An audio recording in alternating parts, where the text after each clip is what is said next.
This hour is brought to you by Jeremy Temple Law Office of Bloomington. Personal injury, criminal, business, whatever you need, Jeremy Temple Law Office will get you taken care of.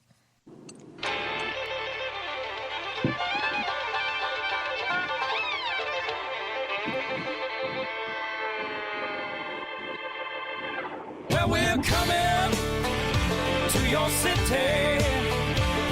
Gonna play our guitars and sing you a country song. We'll all be flying higher than a jetliner. And if you want a little bang in your yin-yang, come along. Well, welcome aboard and come on along. Indiana Sports Beat with Coyle Larry here on this happy Valentine's Day, February 14th. Appreciate you joining us from the Golf Club at Eagle Point Studios. Jim Coyle with you as always. My running mate Todd Leary right here beside us and making his producing directorial debut, Jimmy Sutton. Thanks a lot for joining us here on the program today.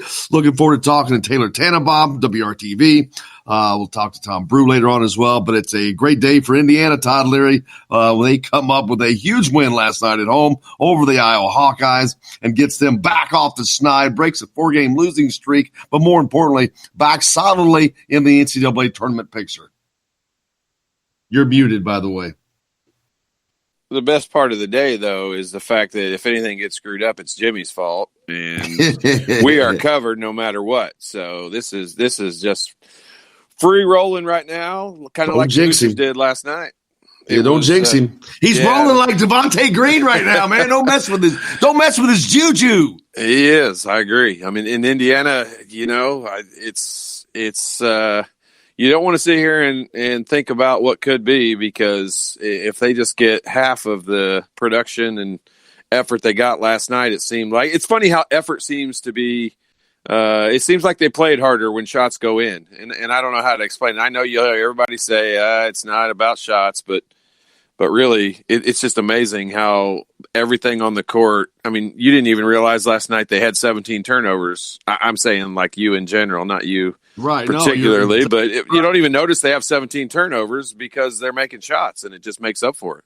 And the fact that they shot 50% from the free throw line, while we notice it because that's a problem that's going to rear its head, you get away with missing 10 free throws. Yeah. In most games, in most Big Ten games, you cannot. But wow, when you shoot lights out, when you shoot from the parking lot of Yogi's and hit them all night long, you can get away with that. Yeah, and the majority of those were in the first half. They missed 7 of those 10 in the first half, and that does speak well for the fact that they finished the game nicely. I mean, 12 of 15 in the second half from the free throw line is something you can definitely live with. So, there were just obviously a ton of positives last night. There's just but I always tend to look at it and try to see. I take that Coach Knight approach, and even when they play well, I start to get more critical. And there's so much room for improvement still that it just, every time they play like this, it raises the ceiling for me on how good I think they can be. And, there's still a bunch of guys last night who didn't contribute all that much, and they can still be a lot better. Dennis from Chandler, Arizona wants to know what's the chance of Green stepping up and playing to his capabilities. Well, he certainly did last night. And I think that there's something I've been thinking about overnight, and I may write about it. I don't know. But it's, how Tom Allen will be the first person to tell you that it's a little hokey. The LEO love each other. The words of he's always coming up with his words, grit and this and that. Right. And he would be the first person to tell you, yeah, it's a little campy. It's a little hokey, but there's truth in what he does. And I think you being around enough now, you've seen this football program. It blows my mind how those guys are all on the freaking same page. And I'm talking about 113 of them. You got 12 guys here. Can you imagine if they really embraced that kind of atmosphere on that team, what it would do for any team, but for this team in particular? I know it can be campy and hokey, but damn it, I really believe if this team was like that, you'd see a lot more of what we saw last night. Here's the thing to keep track of, and I'll tell you, if you want to find out what kind of teammate someone is, and this can go anywhere. So today's a Friday night. a lot of our listeners like high school basketball as well. If you go to a high school game tonight and you want to keep track of what kind of teammate someone is, this is something we used to start to do when I would recruit players for AAU basketball. And we called it, I didn't come up with this. I read about it and got a lot of it from Phil Jackson and things like that. But the term positive touch and positive touch is a high five, or it's you pointing at somebody after they throw you a good pass, or it's when you go out of the game and the guys on the bench can have positive touches because they're giving you five when you come off or talking to you. I mean, positive touches can be so many different ways. It's any way to try to lift somebody else up, obviously in a positive way. And if you keep track of that, it's amazing how it correlates almost directly with how much a team gets along and how much a team plays well together, even if teams win. Sometimes they don't have a ton of positive touches. And the NBA was a great example of this. And I used to use my AAU teams.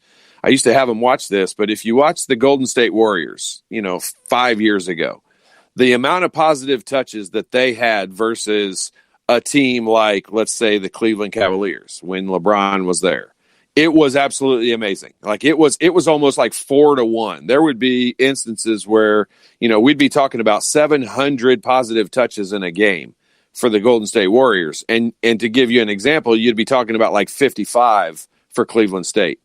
And the difference is exactly what you're saying, Jim. It's everybody feeling like you can count on everybody else. It's everybody, just being picked up by everybody else. And you always feel like everybody's got your back.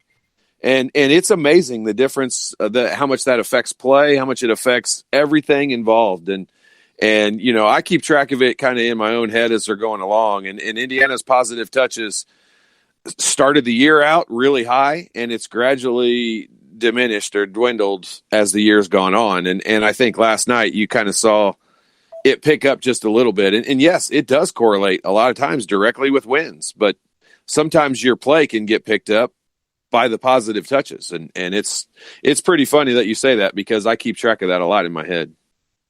Really? Yeah. And it's funny. And I think it was you that brought this up to me last year. I know you're going to bring up Romeo Langford. Well, that's one of two things. That's one of two. That's one for sure that I know you brought up. For and sure. You pointed out to me last year that he would never go shake hands with. He was the only one that didn't go acknowledge the officials. That didn't positive touch the officials. Yeah. Yeah. And he didn't do a lot to the other players. And so, but yeah, that's funny. But yeah, that's just, it got me thinking last time because I heard Archie talk about kind of playing for each other. I think those may have been his words, playing for each other. But that just struck me as funny. I'm like, yeah, Coach Allen, he's kind of campy and hokey, but he's sincere about what he's doing and it's freaking working. Because let me tell you, that is not the most experienced coaching staff football-wise. That's not the most experienced coaching staff in the world. That's not the most talented football program in the world. But they got a lot out of what they had last year because those guys were all on the same page, all heading in the same direction, all with a common goal that they are all trying to reach with the same way. So, yeah, it would be nice to see this carry over, and I think it can, and hopefully for Devontae. I mean, you want to see people go out on a great note, and Devontae's the senior, so – man, if this could light a fire for him, and we've seen this happen. We've seen it happen with teams, Todd. We've talked about it so much. So many of these teams, Ohio State, Michigan, Purdue, hit a wall and just boom, fell off. Indiana did the same. Those other three I mentioned, they're on their way back up. If Indiana can play like they did last night, they're damn sure on their way back up.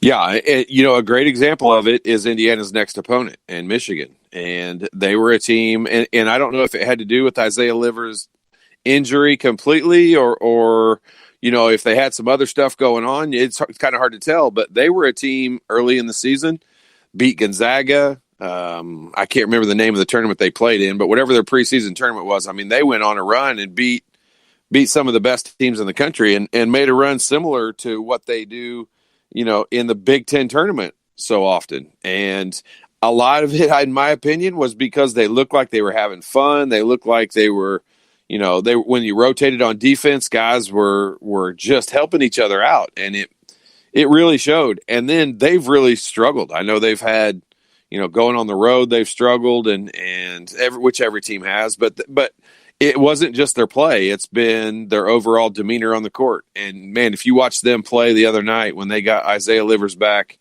they played the other night against Michigan State and beat Michigan State, and then went to Northwestern and beat Northwestern. Their positive touches were way up, and they are, they're a team that's feeling good about themselves right now. And this is perfect for Indiana because, they have a great chance to go to Michigan and build off of what they just did last night. But it's going to be other factors other than what I said last night and making shots. They have to do that. But the whole thing about, backing each other up and being there for each other is a big factor in it. And I don't know if people really believe this or not, but body language. Last night, the body language, every game I go down, I sit, like a lot of people, and I watch both teams shoot, warm up. Look at their body language, and last night Indiana seemed looser. They did. It was weird. I tweeted. I don't tweet very often, or Twitter, or whatever you call it. But I saw Cooper Bybee. It was just weird how everybody on the team was kind of trying to pick him up. I would almost be willing to bet you that in practice it was discussed that he was probably going to get to play in last night's game. I don't know that in any way, shape, or form other than I do exactly what you just said. I watch them warm up. I watch their body language. I watch how they're interacting with each other. And last night they looked different than they even did last Saturday. Yeah, absolutely. They were just looser. Yep. Maybe a little confidence. It was just weird. It was palpable to me. And not that Illinois or Iowa looked bad or didn't have good body language. They seemed fine. But that's Indiana, exactly right. No. You're exactly right. They seemed fine. They didn't seem negative, but there wasn't anything positive about it. They seemed like they were there. But Indiana had this looseness. They had a little.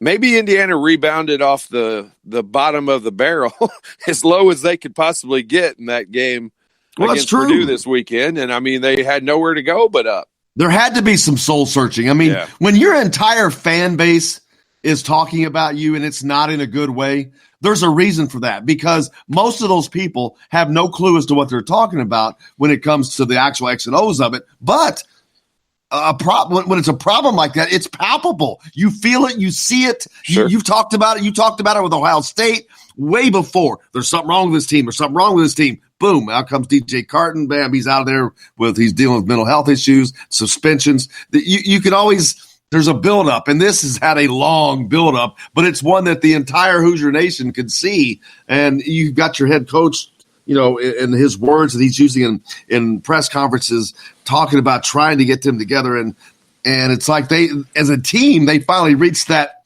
breaking point of knowing, geez, guys, we got 8 games left in this season. Maybe it's time we come together, or we're not going to have the rest or a tournament season. So I don't know if that's it or not. Coach Allen did better because Leo sounds a lot better than Pafio. Play for each other just doesn't really roll off the tongue the same way Leo does. Pafio. Ned Fowl would like it though. Ned Pafal. Hey, we can get a sponsor deal on that. Indiana and the foul basketball. Maybe. We should figure out the right the way to use the acronym with Ned Fowl's initials. That could sell the sponsorship. I like. Yeah, that'd get us a lot farther. I can promise you that. But yeah, you could tell they were. It was a different team last night. Now, does that mean? What does that mean Sunday? That doesn't mean Jack Sunday, right? Unless they come out with that same attitude. And it's harder. We don't know why. It's a psychological thing. They're on the road. So, boom, you got to deal with the fact that it's on the road. Here's the funny part about what a lot of people will criticize. And you and I we've watched it close enough to know this is probably the way it's going to happen. Even though Devontae Green did what he did last night, he's not going to start on Sunday, and he shouldn't. They shouldn't change anything. Yeah, why change the magic formula? But people will be saying, well, how could you not start him after he played that well? Because maybe he's just now getting comfortable to his role coming in off the bench. Maybe that's like people talking about Peyton Ramsey. How can he not be the starter after what he did? Well, because he's not as good as Michael Penix. It's just simple. There's just simple answers sometimes in life, and you just gave one. Hey, we got a lot coming up on the program today. Happy Valentine's Day from the Golf Club at Eagle Point Studios, from all of us here at Indiana Sports Beat. Joining us, Taylor Tannenbaum next from WRTV in Indianapolis. Going to sweeten our day since we're so crabby. We'll bring some sweetness to the show. Looking forward to it. Stay tuned. You're listening to Indiana Sports Beat with Coyle Leary, coming to you from the Golf Club at Eagle Point Studios. We're back with more special Valentines after this.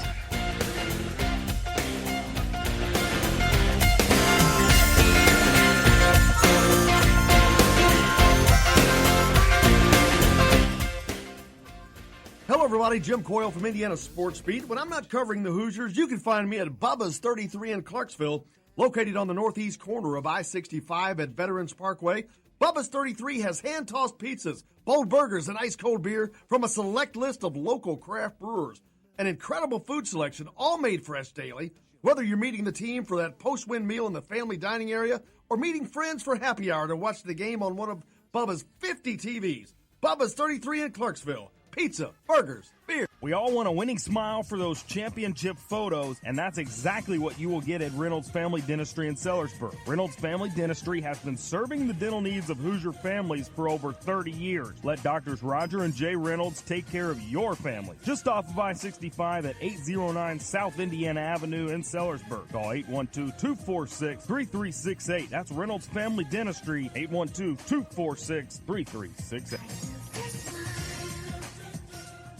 I'm Ryan Shaddy, and I'm a Hoosier. As a toddler, you could always find me running around in a cream and crimson onesie and a red IU hat reminiscent of those worn during the world-famous William Tell timeout, shouting, "Go Hoosiers!"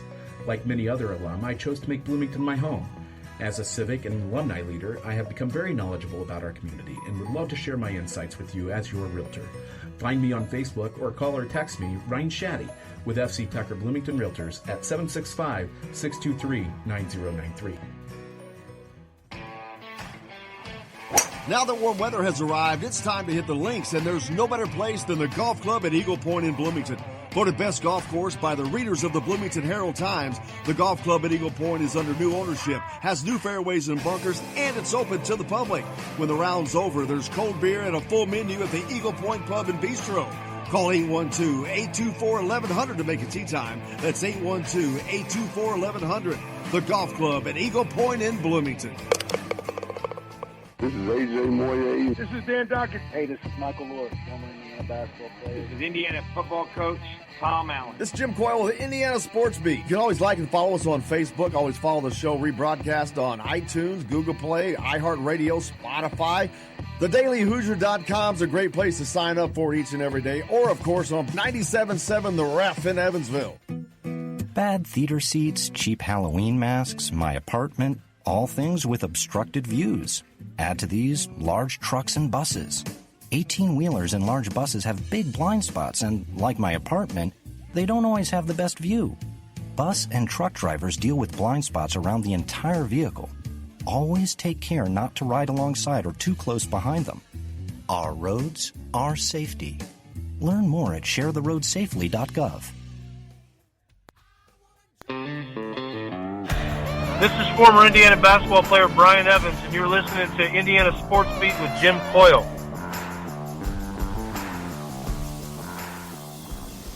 Today's guest is brought to you by Reynolds Family Dentistry of Sellersburg. You need $1 million smile for those championship photos, and that's exactly what you'll get with Reynolds Family Dentistry.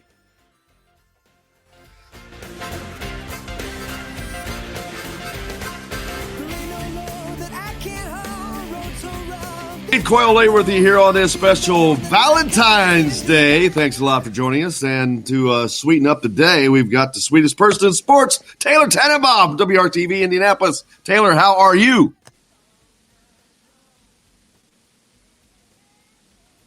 Hello. Sorry, did we lose Taylor?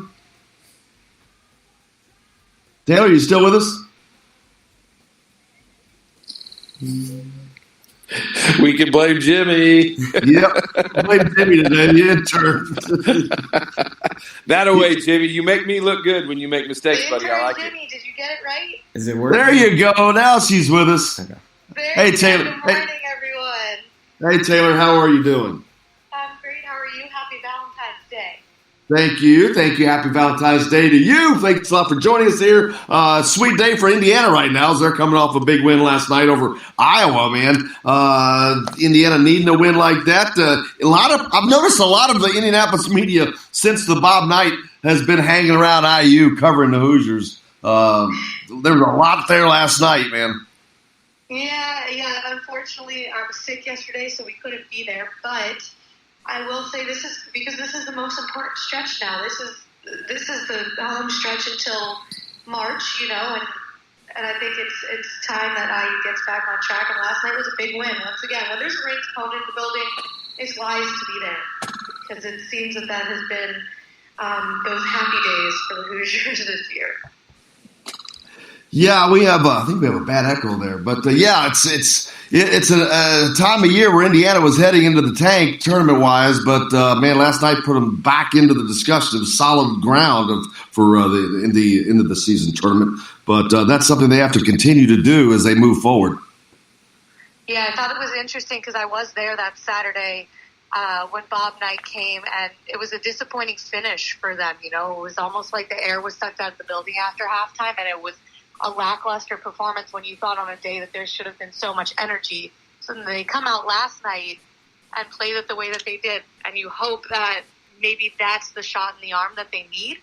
I know Archie talked a lot about mentally they were right, and I think that's saying a lot because whatever the problem is, I think it's so clear that it's not necessarily the players on the court physically. I think it's the mental aspect. So whatever was done this week needs to continue to keep happening. And I think maybe last night was the shot in the arm that they really need. And if that's not it, then I don't know what will do it. Let's go on record, Jim, right now and say that Taylor just blamed the Purdue loss on Bob Knight. That's what I heard. That's absolutely not what I said. That's what I heard. That's what we heard, Taylor. That's what we're reporting from now on. And Indiana, the players were not responsible. Bob Knight walking out of the building sucked all the air out of it. He's not happy. Yeah. Hey, and what's going on with Taylor? A lot going on in Indianapolis. This is a busy time for you guys, man. You got high school basketball is about to kick into gear with the girls tournament. The boys tournament shortly follows. Then you've got college basketball tournament. Indiana women doing well this year. The men, if they can keep it going, they're going to make the tournament. Then you've got other college teams around the state. It's about to be a very, very busy time for you guys. It's funny because people think once football season is over that everything kind of slows down for us, and it almost gets a little bit crazier because there's no real set schedule and there's a million different things going on at once. So tonight we have Operation Basketball, so we'll be all over doing school basketball, probably boys tonight, maybe touch on a couple of girls games as they continue on with the tournament. And tomorrow, Butler's at home, they have Georgetown, and then you have Purdue, and then a bunch of high school sports, and there's certainly a lot going on, and it just doesn't stop. So it's a good time of year though, because I know today marks the 100 days until the Indy 500, which is crazy to even think that it's 100 days. We're about to be in double digits tomorrow, and to think that it feels the way that it feels outside right now. But yeah, it's a lot of high school basketball right now. It's a good high school basketball, I would say. I know Bloomington South is actually pretty good, so I have a feeling I'll be running into them sometime soon. Very possible. I guess it can't be a lot of fun when your Valentine's date is going to be at Lawrence North High School or Cathedral High School, or that's where it's going to be tonight because that's where the action is. That's again. I could maybe my Valentine's Day dinner might be like a soft pretzel from one of the high schools. Exactly, fun times. It has to go. What's coming up for Taylor Tannenbaum? What's next over the course besides chasing down all these tournaments coming up? What's next for Taylor? What's next for me is just that. I mean, I'm coming off. Today's my Monday, man. So while all of you out there celebrate Valentine's Day and your Friday and you're going home, just remember me in your thoughts because it's Monday for me. So I'll just take care of business this weekend, and that's pretty much it. I'll probably go to Butler tomorrow. We got the high school swimming state championships are tomorrow as well. The Carmel girls going for their 32nd straight, I believe. So I'm going to try to hit that up, and then just trying to stay warm, okay? Because I hear I'm about to go to the gym. It's -9 degrees outside. I'm not really. That's a solid enough reason for me to call out right now, but I won't do it. You're brave, girl, because I guarantee you there is no way I'm going out. No, if I start out with this, I feel like I have to go, and I'm hoping that maybe I feel as good as IU does today, and it'll be a good day, because I think Archie said last night that they're going to enjoy this one, so I might as well do it too, right? Yeah, you have to. I mean, really, why not? But it's crazy. Here we are. We're talking about how frigid it is and how Arctic cold it is. Indiana opens up the baseball season today down at LSU. You've got soccer opening up next week. I'm sure softball is right there with them as well. Nuts thinking about those spring sports are kicking off their opening seasons right now. It's insane, and how lucky is IU that they're at LSU right now, because it's not this cold. But I've always thought it was crazy that there is even baseball here at this time of year, because I'm sure as heck not going outside to go play baseball. Nope, me either. Taylor, I cannot thank you enough for joining us. I hope you have as good a Valentine's Day as you can have, chasing all those sweaty kids around tonight in every one of those gyms. But we appreciate you, and I hope you have a happy Valentine's Day. Thank you. Have a happy Valentine's Day, and I will see you at the next home game. How's that? There you go. Taylor Tannenbaum, WRTV in Indianapolis. Can't thank her enough for joining us here on the program today. Appreciate you, Taylor. Appreciate you. There's Taylor Tannenbaum. Thank you so much, Taylor, for joining us here on Valentine. We had to sweeten it up a little bit. You got me and Todd, and I'm somewhat offended. Well, you shouldn't be. I'm multifaceted. Like I could come with a sweet attitude. I could come with a nasty, mean attitude. Right. I can be my bitchy, moany self most of the time. I mean, I could bring it all, brother. Yep. Well, we brought the sweetness. We knew that was coming. So there's that. We got lots to talk about here, man. Lots going on last night. What other Big Ten games were going on? We were so caught up. South Carolina, by the way, got hit with NCAA violations letter. This is more fallout from the college basketball scandal last summer. So we'll see how that one wears out. One of their assistant coaches. I saw the headlines of something on it, but I didn't read it. It couldn't have been too bad. Dr. J texted in and said, didn't see a whole lot of cool guy play last night. Agree. I mean, we've been begging for that and begging for guys to look like, here's the thing. I wanted so bad. I was looking at the stats and following it, and I wanted so bad to be able to criticize Justin Smith, because his effort Saturday was horrible. Alarming. Like it was terrible. And coming out in this game, like I was watching him like a hawk. And defensively, I think he probably played as hard defensively as I've ever seen him play. And I was just that impressed. So I wanted to make sure I talked about him in the post-game show at Yogi's, and I wanted to make sure that I gave him the credit, because I was watching him like a hawk and ready to pounce on him if his effort was horrible. But I definitely give him credit, because he chased Weiskamp around the floor, and that kid moves without the ball and has 55 screens every time. I guarantee you, he's like Steve Alford coming off a screen down there. If Justin Fitt was wearing a Fitbit last night, he got his steps in. He got his steps in, no doubt. He got his steps in. Dennis from Chandler says he wishes that Archie could bottle that game last night and share it with I bet Archie wishes he could do that too. Yeah, you're damn right he does. Ryan from Whitmore Lake, Michigan. Great win. The wins last night for both the men's and the women's teams. That's right. The men played with a really nice bounce. I really liked it. My prediction for the men, 7-1 down the stretch. Still on pace. That's right. That's true, man. He's still on pace. He's got us. And he's got at least 2 more. He's got life for at least 2 more games. I hope he's right. I hope he's dead right. Now, that's going to be kind of funny if he turns out. Wouldn't that be hilarious? Because we laughed our asses off at him. But let me tell you, I will happily crown him the king of.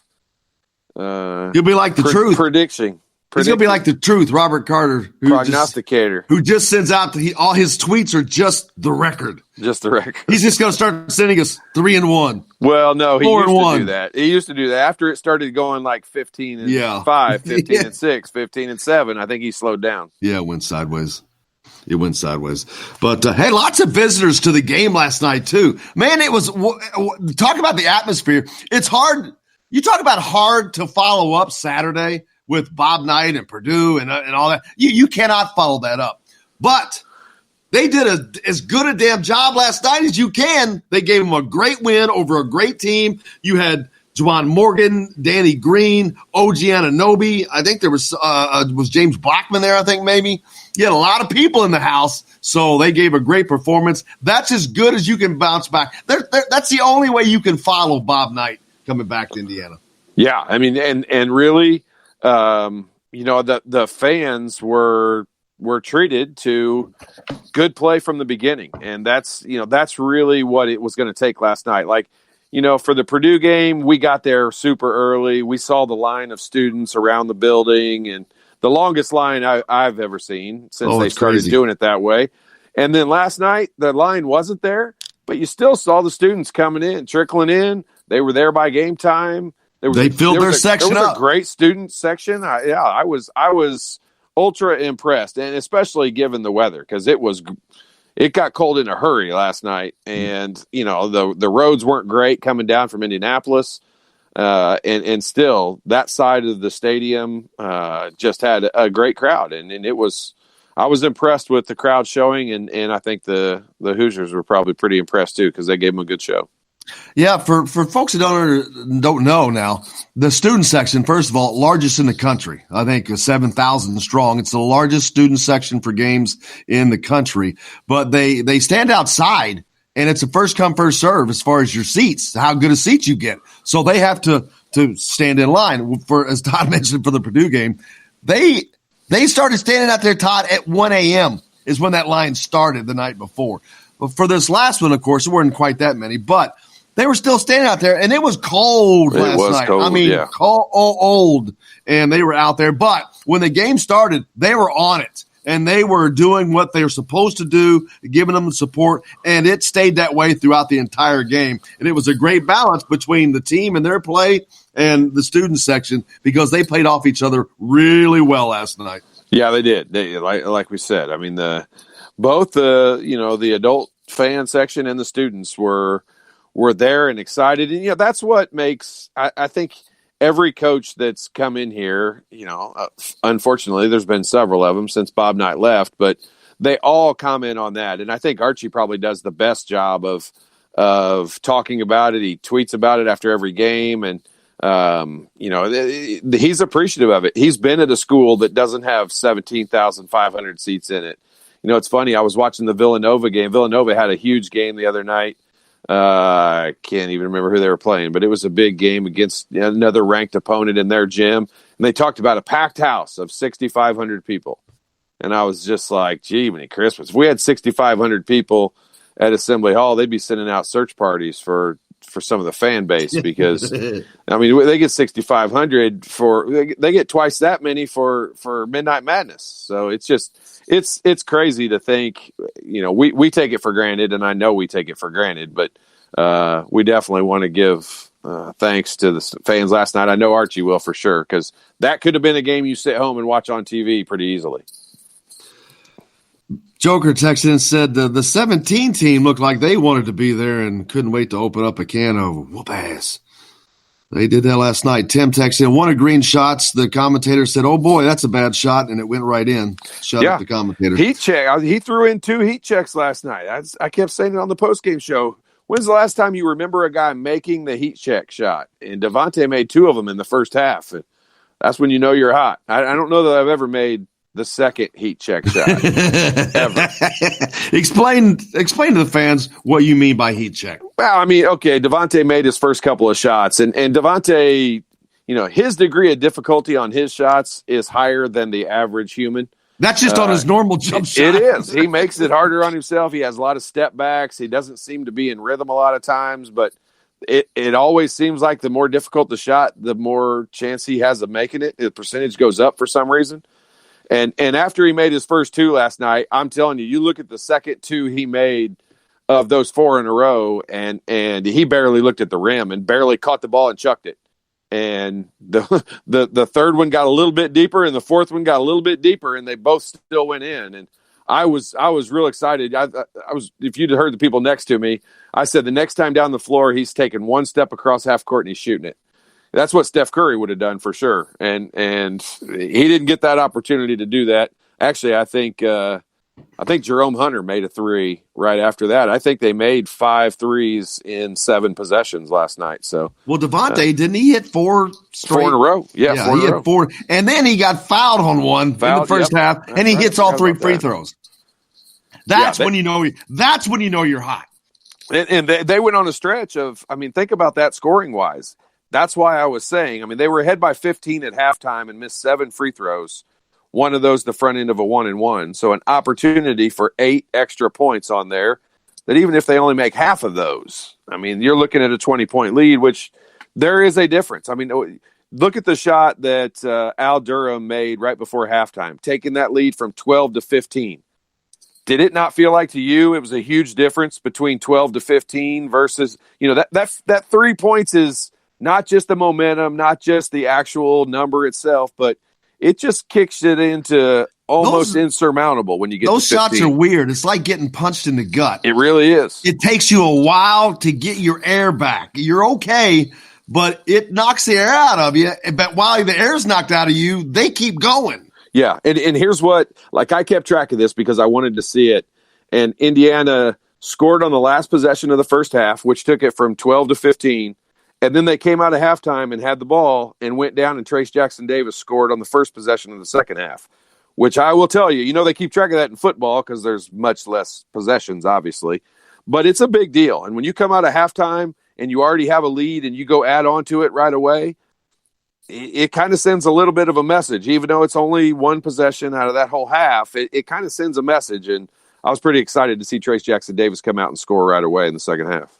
Yeah, I think that was the only Big Ten game last night. It was. I don't. Yeah, I see that. And there's none tonight. Good. It's a Friday. UCLA got him a win. Coach Cronin and his assistant Michael Lewis. Good for those guys. They beat Washington State in overtime. Try to look at some of the entertaining games last night. There was a lot of games, but these are a lot. I guess mid-major. A lot of mid-major looks like. You had Oregon beating Colorado, a couple of ranked teams. How about Colorado ranked number 16? That blows my mind. It's just Colorado is not a place you think of basketball under any circumstance. No. Of course, it's where Deron Davis is from. He was Mr. Basketball there, I believe. But yeah, they're ranked 16th in the country. Colorado. Yeah, I mean, what conference are they in? Are they in the Big 12? No, they're I mean the Pac-12. I think they're in the Pac-12, yeah. Yeah, well, that's why they don't play anybody. You mean the Conference of Champions? Don't start with me.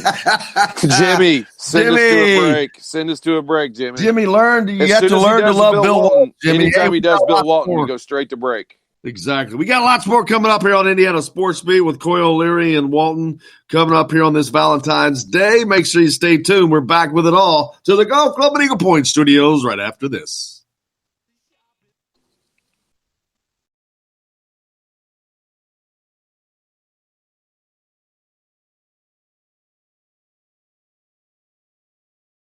Hello, everybody. Jim Coyle from Indiana Sports Beat. When I'm not covering the Hoosiers, you can find me at Bubba's 33 in Clarksville, located on the northeast corner of I-65 at Veterans Parkway. Bubba's 33 has hand-tossed pizzas, bold burgers, and ice-cold beer from a select list of local craft brewers.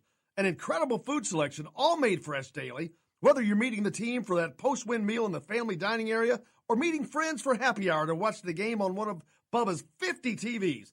Bubba's 33 in Clarksville. Pizza, burgers, beer. We all want a winning smile for those championship photos, and that's exactly what you will get at Reynolds Family Dentistry in Sellersburg. Reynolds Family Dentistry has been serving the dental needs of Hoosier families for over 30 years. Let Doctors Roger and Jay Reynolds take care of your family. Just off of I-65 at 809 South Indiana Avenue in Sellersburg. Call 812-246-3368. That's Reynolds Family Dentistry, 812-246-3368. I'm Rain Shaddy, and I'm a Hoosier. As a toddler, you could always find me running around in a cream and crimson onesie and a red IU hat reminiscent of those worn during the world-famous William Tell timeout, shouting, "Go Hoosiers!" Like many other alum, I chose to make Bloomington my home. As a civic and alumni leader, I have become very knowledgeable about our community and would love to share my insights with you as your realtor. Find me on Facebook or call or text me, Ryan Shaddy, with FC Tucker Bloomington Realtors at 765-623-9093. Now that warm weather has arrived, it's time to hit the links, and there's no better place than the golf club at Eagle Point in Bloomington. Voted best golf course by the readers of the Bloomington Herald-Times, the golf club at Eagle Point is under new ownership, has new fairways and bunkers, and it's open to the public. When the round's over, there's cold beer and a full menu at the Eagle Point Pub and Bistro. Call 812-824-1100 to make a tee time. That's 812-824-1100. The golf club at Eagle Point in Bloomington. This is AJ Moyes. This is Dan Dockett. Hey, this is Michael Lord, former Indiana basketball player. This is Indiana football coach Tom Allen. This is Jim Coyle with the Indiana Sports Beat. You can always like and follow us on Facebook. Always follow the show rebroadcast on iTunes, Google Play, iHeartRadio, Spotify. TheDailyHoosier.com is a great place to sign up for each and every day. Or, of course, on 97.7 The Ref in Evansville. Bad theater seats, cheap Halloween masks, my apartment, all things with obstructed views. Add to these large trucks and buses. 18-wheelers and large buses have big blind spots, and like my apartment, they don't always have the best view. Bus and truck drivers deal with blind spots around the entire vehicle. Always take care not to ride alongside or too close behind them. Our roads, our safety. Learn more at sharetheroadsafely.gov. Rebounding's the deal. I mean, rebounding is the deal with this team. Now, race helps it. When you can play race 24 minutes and you can play trace, you play Deron. Justin was on the offensive glass here tonight, 4 offensive rebounds. Trace has 7 offensive rebounds. I mean, when we're rebounding the ball, especially on the offensive end, that's how we generate free throw attempts. It's how we generate bonus. It's how guys aren't playing as much in the first half because they're in fouls. Rebounding is the whole key. Turnovers has been hard all year for us. Rebounding has been good up until about the last 2.5 weeks. We haven't been a good rebounding team. But tonight we were, and you look at plus 11 on the glass and you look at the free throw attempts, you say to yourself, we're pretty physical and we're pretty aggressive tonight. That's what we have to be. 16 assists, made 11 threes. Devontae obviously made 7 of them, but Rob banged two more. Rob also had a big 2-point basket there when we kind of, I think, went 70-58 on a 2-point finish. Rob played pretty solid tonight as well with 12 and 5.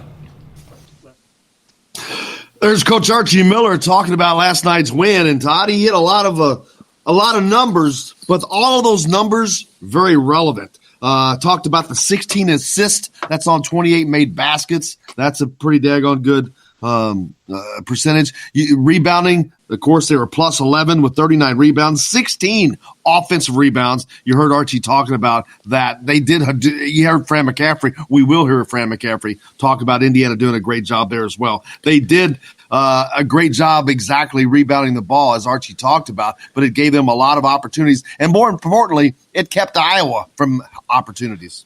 Yeah, I really feel like Archie is taking a page right out of Bob Knight's book back in the day when Steve Alford would make 7 3-pointers and the team would all of a sudden shoot the ball really well, and he would give all the credit to some other random stat. and it's like a couple of weeks ago when they weren't shooting the ball very well. What did he blame it on? Passing. He came up with some random issue that was something totally off base of what everyone else was thinking. The lunch menu at Yogi's was off. Coach Knight used to always do something. He would come into the press conference and you would think he's going to talk about what a great day Steve Alford had, and he would say, Steve Carpen's ERA dropped 4 points Todd today. Myers set the best 2 screens today I've ever seen in college basketball. And all of a sudden, that's all everybody would write about for a whole week was Todd Myers as a screener. And, it's funny because if you watched this the other day, I swear this was the case. Saturday, when Coach Knight's coming off the floor, what did he tell the fans to chant? What did he start chanting? Play defense. Defense. And what did everybody write about after the game was over? Every single article you saw written from anyone was about Bob Knight coaching to play defense. It was about Indiana's lack of defense, and now they're not playing defense. And every fan, if you looked at all of the all the fan pages and everybody was saying, "Oh my gosh, our defense is terrible," and all this. And it's just it's like brainwashing people. Like whatever Bob Knight says, that's just what it's going to be. And Archie Miller is kind of doing the same thing. I mean, he's kind of now all of a sudden you'll see, I'm going to call him out because we make fun. We have fun with him, but we'll have Tom Brew writing about the fact that Indiana's rebounding is the reason why they won. And the whole game is based on rebounding. And it's just funny how coaches all over across the country do it. But Bob Knight was notorious for being the worst at picking some random stat that, yes, of course, rebounding matters. But, I mean, to say rebounding is the deal, how about the fact that you made 11 threes for the first time? That might be the deal. That might have been a contributor. Well, if you hear Fran McCaffrey, as a matter of fact, Jimmy, let's get Fran up. You'll hear him talking about some of those very, very things that you're talking about right now. What level is he at this? What level of Fran? This is Fran. This is zero. He's on low level Fran. Yeah. That's the thing. I love Fran. We were just talking about this. Fran. I love Fran McCaffrey. I love his intensity. I love how he coaches. I love his teams. I like how his teams play. I really do. I like him. I don't know how great of a coach he is or will be, but I like him. But here's if you got that, Jimmy, let's hear Fran McCaffrey after last night's loss at Indiana.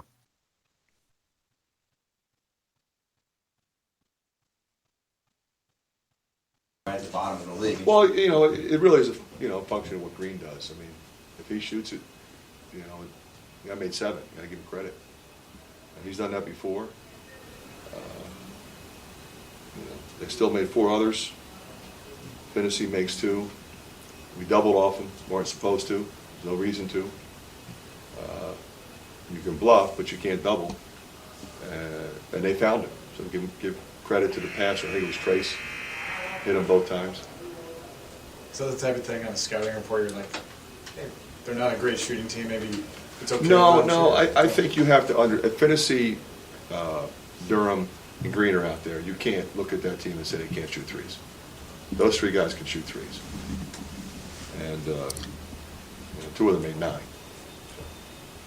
You can't let a guy get 7. But once you get him going, who knows? There's Iowa coach Fran McCaffrey talking. We promise he's a lot more exciting than that in general. Yeah, I think he used all his energy out during the game. But yeah, did you catch the slight dig at the fact of there's no reason to double off of guys? Yes, the guys no reason. They can't shoot. Really scare you. Yes, that tells you a little bit of the scouting reports from other teams is they don't respect Indiana's big guys, even though Indiana tries to pass the ball inside. When a coach says there's no reason to double, that's basically saying their guys can't score against our guys one-on-one. So I mean, it's just a little slight dig at the inside players for Indiana. Bill says, how many halftime buzzer beaters can Al Durham hit this year? If you're opposing coach, IU has the ball at the end of the half, you better guard Al. Yeah, he did hit it as a nice shot. Whatever they had for a team meal yesterday, they better have the same from now on. I bet it wasn't Steak and Shake. Tim writes in, how about Trace Jackson Davis spin move for a slam? Yeah, he looked really confident last night. What a nice 17 and 10? Just a beautiful, beautiful stat line. When you got a guy doing that and you got another guy hitting it from Yogi's, you're going to win a lot of ball games. Now, whether that they can keep that going or not, that's a different story, but they can do it, and that's the thing. The 11 threes, that's the crazy part. I mean, Jimmy gave us that great stat last night that's the first time Indiana's made double-digit threes all season long, and that's alarming. Like that's a trend. I don't care what Coach McCaffrey says right there about you can't double off of Al Durham and Rob Finney and Devontae. You can't. That's probably factual, but those other guys, I mean, when they're making 32%, you're probably going to live with your chances of those guys not making them. Now, last night happened to be one of the nights that other guys kicked in, but 11 threes is very attainable. It should be for any team that makes the NCAA tournament. And, it doesn't have to have 7 of them come from one guy, but if you get, a couple of guys able to make, 2 or 3, 4 3-pointers in a game, that's not even a crazy number. And, that's what they've got to get to. I mean, You toned me down to start the year, and I said from the beginning of the year they needed to shoot 25 to 33s. And I quickly, after about 4 or 5 games, realized, and you even said it, like they need to be more around shooting 15, 20 at maximum. And I think, there's probably a happy medium between all of that. And if it gets between 17 and 23 or 24, but they can make, 8 to 11 of them, you're good with it. Yeah. Those are the efficient numbers they've got to have in order to be able to compete and beat the really good teams in the NCAA tournament. And to me, the most important word you said out of that entire thing is efficient. I thought you were going to say that you were right. Gosh, I'm so relieved to think that you finally are listening to me, and no, I'm not even going to rip on you. I appreciate you not going down that road, because it's Valentine's Day, and I don't want to have to be nice to you too. Last night, the women, Indiana women, go on the road over in Champaign-Urbana, and they pick up a big win over the Illini, 59-54. Allie Patberg, man, she's picking it up at the end of the season. 17 points, 9 assists last night in that win over in Champaign. The Illini took a 49-47 lead on Miles' layup with 4:05 to go in the game, but the Hoosiers went on an 8-0 run to take the lead for good. Jalen Penn hit 4 free throws in the final 28 seconds to secure that win. Congratulations to the women. What are they now? What's their record? 20-6. 10-4 in the conference. Man, that conference race, Indiana's not going to have a chance at winning it. But it's going to be fun to watch that. And it's going to be fun to watch those ladies in the tournament, too. They've had a great season. Congratulations to Coach Terry Moore and that squad. 20-6, ranked 20th in the country right now. Yeah, and they, their chance at sneaking into that top 16 is going to come in the Big Ten tournament. I think I don't want to say squandered, but the chance for them to win the Big Ten regular season conference is probably slipped by them right now, but that conference tournament, if they can go through that and beat a Northwestern and Maryland in the Big Ten tournament, they could sneak back into that top 16, which allows you to host a first round game. So that would be a big deal. But even if not, like, this team has gone on the road and they've proven, they played in the tournament and beat South Carolina already, who's ranked number 1, and so they've proven they can go on the road a little bit and win, but it sure would be nice to host that first round game. Yeah, and they're right there, man. They're there. They're right there. They're right there. They're right on the outside looking at. They're right at that 19-20 range. They're a layup away. If they could just sneak one of those wins away at Baker's Life Fieldhouse in the Big Ten tournament, they'll have a chance, I think. Yep, that'll be good. They'll get the double bye, so that should help them out. Looking forward to that, but that ought to be awesome. So let's see what else. The Indiana, of course. Now in the next hour, we're going to talk about Indiana and Michigan, because Indiana, although they barely played. I was last night on the postgame show was talking that this is the first time they've won for over 3 weeks. Well, that's mainly because they haven't hardly played in 3 weeks. Yeah, and all that's going to change, because it goes, if you look at the next 3 weeks schedule, it goes Sunday, Wednesday, Sunday, Thursday, Sunday, Wednesday.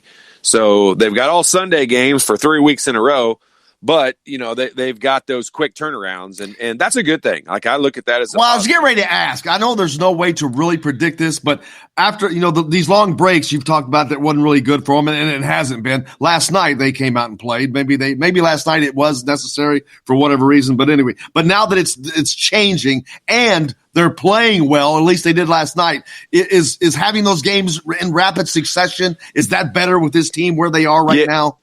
From a coach's perspective, I think like a Sunday, Thursday, or Saturday, Wednesday is probably ideal to have that amount of days in between. It gives you a little bit better preparation. But as a player, the Sunday, Wednesday doesn't bother you at all. Like, I would prefer that, because especially when they're on the road, like this coming week, Indiana will leave on Saturday, head up to Michigan. They'll be up there. You'll watch games for a good portion of the day at the hotel, and you'll eat a nice dinner at night, and then you'll get up with a good game time on Sunday. You'll play that game, and then they'll be back home at a decent hour Sunday evening and be ready to go to classes on Monday, and then Tuesday they go on the road again. And to me, that's a fun schedule. Like, I like it that way. I like the quick turnaround, and they're at the point in the season when they're not winded, and they're not, they haven't played too many minutes. If you want to give Archie Miller a ton of credit for one thing, I don't think anybody has been, they've load managed this team really well all year long, and they should be fresh, because I don't think anybody's played extended minutes. You look last night, you and I talked about it. How about Luka Garza playing 40 minutes in the game last night? Indiana barely has players play 30 minutes in the game, and that's a big difference when you're talking about your body getting beat up for that extra period of time all season long. Yeah, we talked about that last night, but we've talked about these minute situations all season, and sometimes you just need a guy that can just go out there and be your workhorse. And Indiana hasn't had that. Yeah, I mean, well, it's just interesting. Like you talk about being deep, and coaches talk about wanting to be deep and all that, but you also, as a player, I mean, once you get in a rhythm, you'll occasionally see players ask for a break, but not regularly. And as a player, you want to be out there as many minutes as possible. And I know, Indiana is the team that tries to play a bunch of guys. And when a guy comes out, it seems like he's going to stay out for, kind of a predetermined amount of time, whether that's, 3, 4, 5 minutes. It seems like they always stay out for that full length of time. And you just don't see that at other schools, at some other schools. Some you do. You see it more in the NBA. The NBA does it. I mean, you can watch them all season long, and, you can tell within 15 seconds what player's coming out at what time all year long until the playoffs get here. Indiana baseball opens up today down in Baton Rouge, Louisiana, taking on LSU. Good place to be because it's a little bit warmer down there than it is in Bloomington, Indiana, Todd Leary. Yeah, outside right now, temperature 6. That's not baseball weather, man. Baton Rouge 55. So yeah, I think they'll take it. They play tonight at 8:00, tomorrow at 4, and then on Sunday at 1:00. I don't have the pitching. I'll have to see if I can pull that up later. But LSU, number 11 in the country. They went to the Super Regional last year, finished 40-27. Any team that's in the SEC, pretty good. That's because all those warm weather states. Yeah, they can play all year long. Yeah, daggone right it is, man. All those warm weather states, you're in that belt. It makes a big difference, and LSU definitely in that category. Man, it's been a great day. We got lots more coming up. We're going to talk about Indiana and Michigan when we come back. Stay tuned. We got lots more Indiana Sports Beat. Coyle Leary coming to you from the Golf Club at Eagle Point Studios right after this.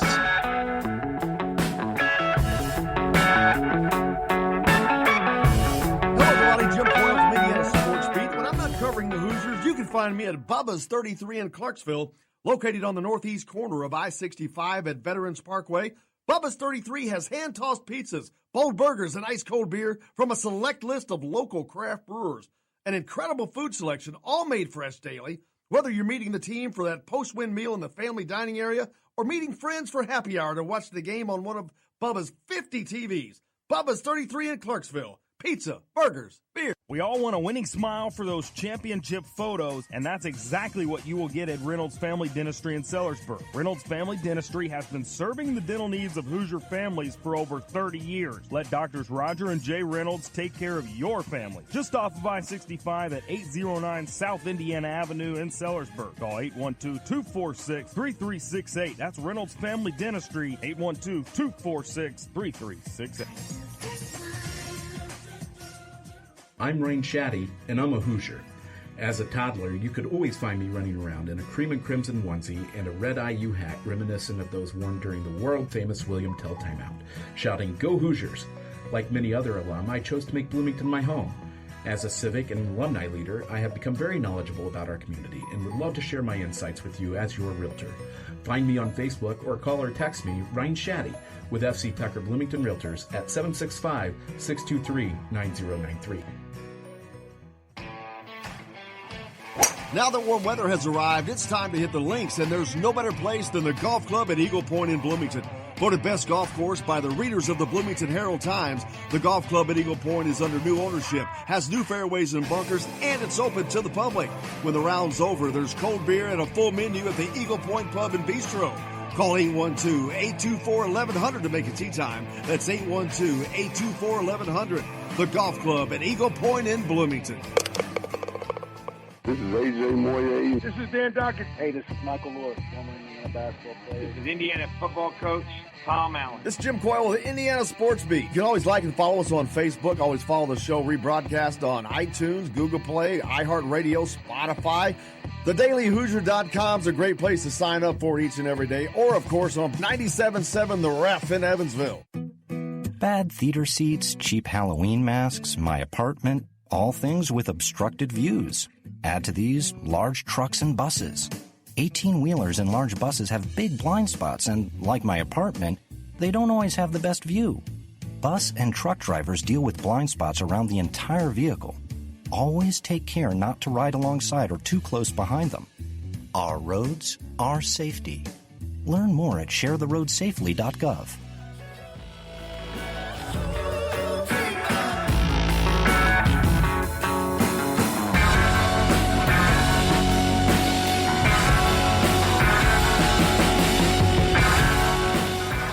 Welcome back to Indiana Sports Beat. Coy O'Leary here with you here, coming to you from the Golf Club at Eagle Point Studios on this happy Valentine's Day, Friday, TGIF. Got it all going on. Had Taylor Tannenbaum from RTV on with us earlier. Sweetened our day.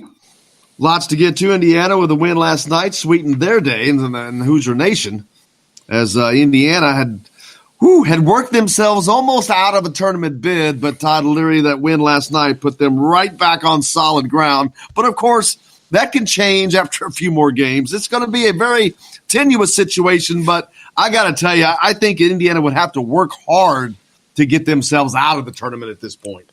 Yeah, I tell you, a big game for them is going to be that Penn State at home.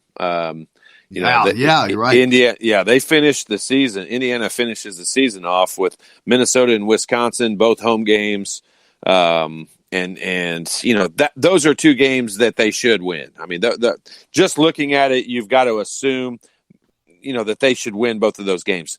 That leaves the Penn State game as the only other home game remaining, and Penn State just went on the road. They're ranked 13th in the country. They're probably going to move up, assuming they don't lose this weekend. And, they're a team right now. They're the surprise, I think, of the Big Ten right now. I mean, they're the team, I think, that is, that's surprised me the most for sure. I mean, they sit in second place alone in the Big Ten, and they go to Northwestern tomorrow. So you would assume they're going to win that game.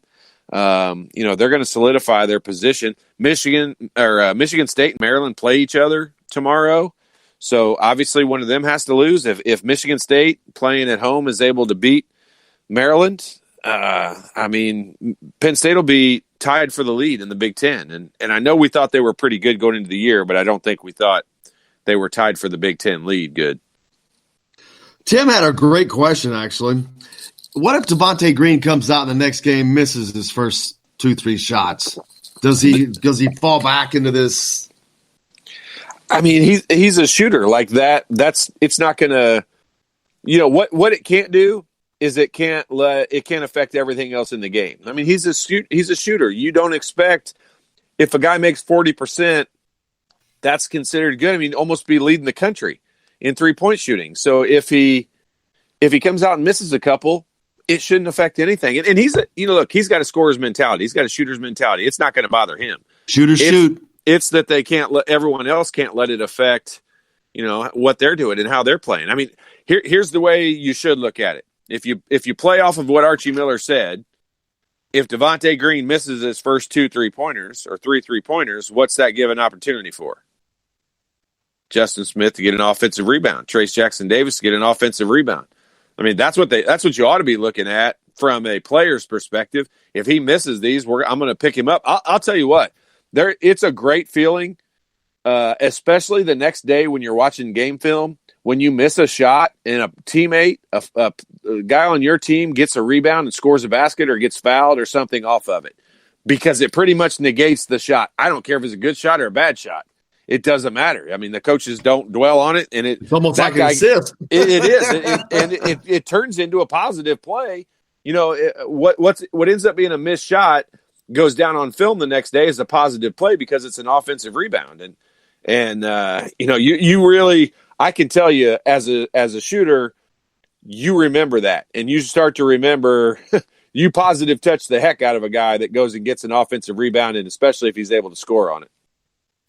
Sunday, Indiana travels to Ann Arbor, Michigan to take on the Wolverines, a resurgent Wolverines. Yeah, terrible. They're one timing. of those, yeah, exactly. They're one of those teams, and I list them with Ohio State, Purdue, Michigan now, even Indiana now, of the better teams in the Big Ten that really went through a dip, but are all on a rebound and on their way back up, which that should make for a good game Saturday or against Michigan. But how does that bode for Indiana? Well, I mean, I'll still say right now, and I don't know if I'm saying something that everyone else already agrees with, or if I'm saying something that people will be like, "What?" But right now, I still feel like Michigan's on the outside looking in. I don't think they're in the NCAA tournament right now. They lose at home to Indiana, and they'll damn sure be on the outside. They for sure won't be. If they lose this game, they'll be 15-10 overall. Now, they have wins over Gonzaga. Let's see. They have wins over Iowa.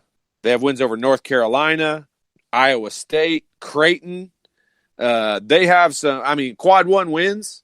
I'll bet you they're already staring at 5 or 6 quad one wins. That's what's going to get Indiana in this tournament, I think. Yeah, you're probably right.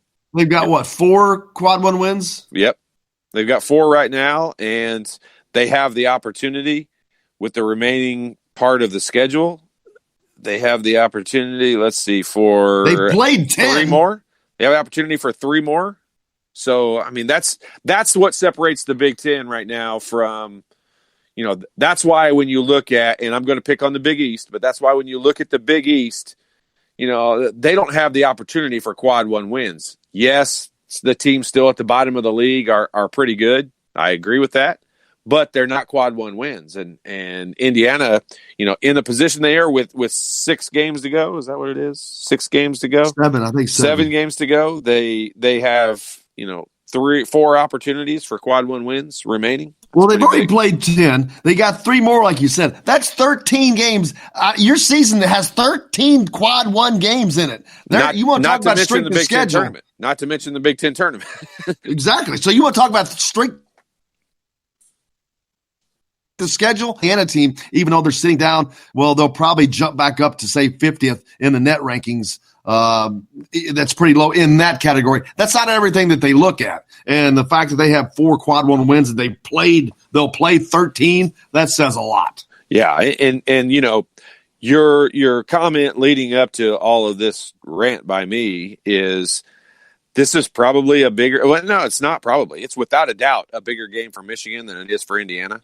And that's why you've got to go in if you're Indiana and do exactly what they did to Iowa yesterday and smack them in the mouth right off the bat, knock down some shots, get on the road and let them know, today's not the day they wanted to get Indiana. I know Iowa's going back home last night and they know they picked the wrong day to get Indiana yesterday, and Indiana's got to go on the road to Michigan and do that Sunday because, this is a game right here. Right now we're still talking about, whether Indiana's in or whether they're out. And we all probably agree they're in. But what we want to get past is get past all this, get a couple more big time wins, steal a road win or 2, and not worry about it. And start talking about seeding. Start talking about, hey, let's get up to a 5 seed. Because I think there's a big difference between a 5 seed and an 11 seed. It's a smaller difference than in years past, but I still think obviously, especially that first round game, there's a big difference in that first round game if you're a 5 seed versus, they've got Indiana projected at a 10 or 11 right now. Yeah. And the Big Ten tournament, is that just going to be a fist fight? Yeah, it should be. They should just put all the teams out there on the floor and just let them all fight each other. I think that, like the old wrestling days where you bring in your top player who would and win? You put him in the ring all at once. Looking at the teams. Luka Garza. No, not in a fight.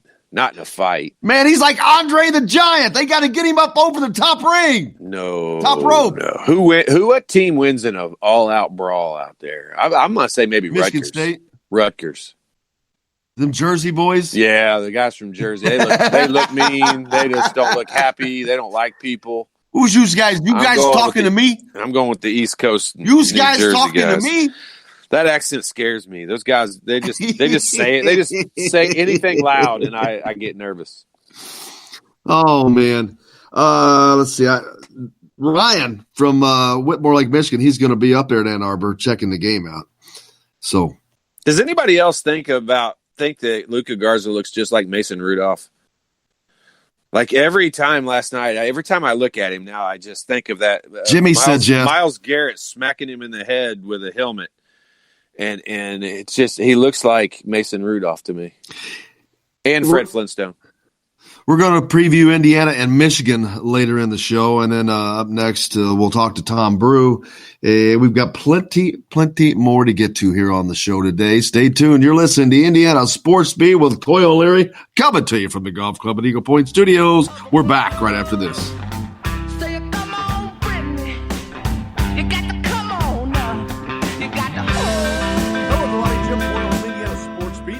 Covering the Hoosiers, you can find me at Bubba's 33 in Clarksville, located on the northeast corner of I-65 at Veterans Parkway. Bubba's 33 has hand-tossed pizzas, bold burgers, and ice-cold beer from a select list of local craft brewers. An incredible food selection, all made fresh daily. Whether you're meeting the team for that post-win meal in the family dining area or meeting friends for happy hour to watch the game on one of Bubba's 50 TVs. Bubba's 33 in Clarksville. Pizza, burgers, beer. We all want a winning smile for those championship photos, and that's exactly what you will get at Reynolds Family Dentistry in Sellersburg. Reynolds Family Dentistry has been serving the dental needs of Hoosier families for over 30 years. Let Doctors Roger and Jay Reynolds take care of your family. Just off of I-65 at 809 South Indiana Avenue in Sellersburg. Call 812-246-3368. That's Reynolds Family Dentistry, 812-246-3368. I'm Rain Shaddy, and I'm a Hoosier.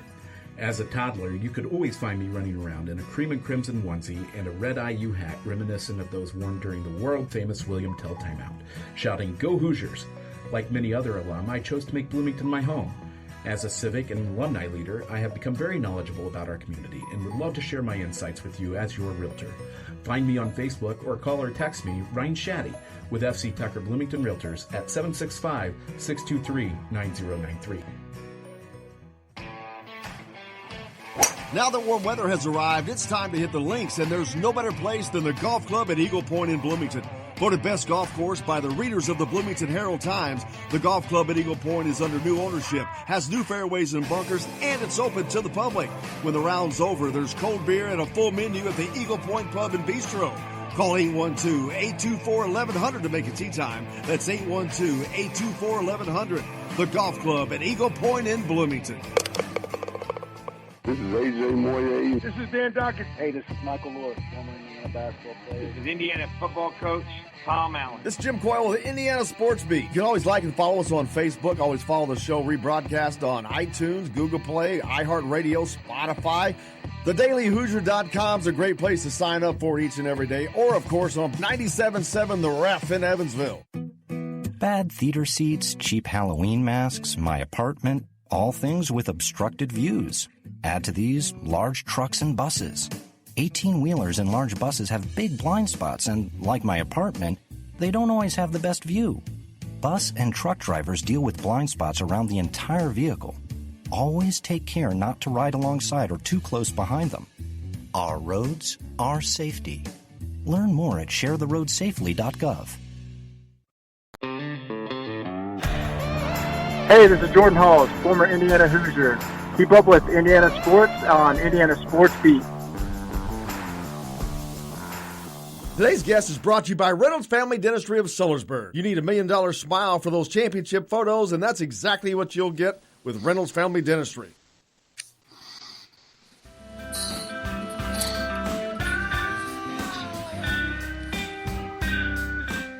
Welcome back, Indiana Sports Beat. Coy O'Leary with you here on this Friday, Valentine's Day, February 14th, coming to you from the Golf Club at Eagle Point Studios. Joined now by Tom Brew from Sports Illustrated Indiana. Thomas, how are you? Well, fighting off a little cold, so if he sounds a little raspy, I apologize for that. It is definitely not my 1-900 Valentine's Day voice. It's just a crappy cold.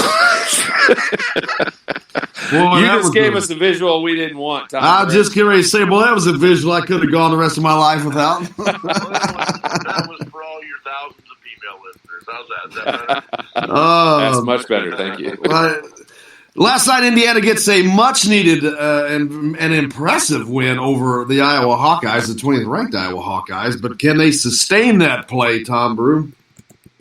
Well, it's certainly a huge question. It's, for the next 5 games on the road, and we know what this team's been all about on the road. So it's, initial reaction is no, they can't. But, we'll see. It's, one of the things, that we've learned about this team during the course of this season is that there are moments when they do find themselves. And, and last night, we found Devontae Green.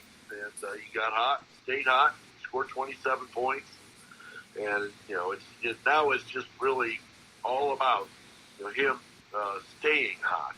Now, we haven't seen him do that on consecutive games this year at all.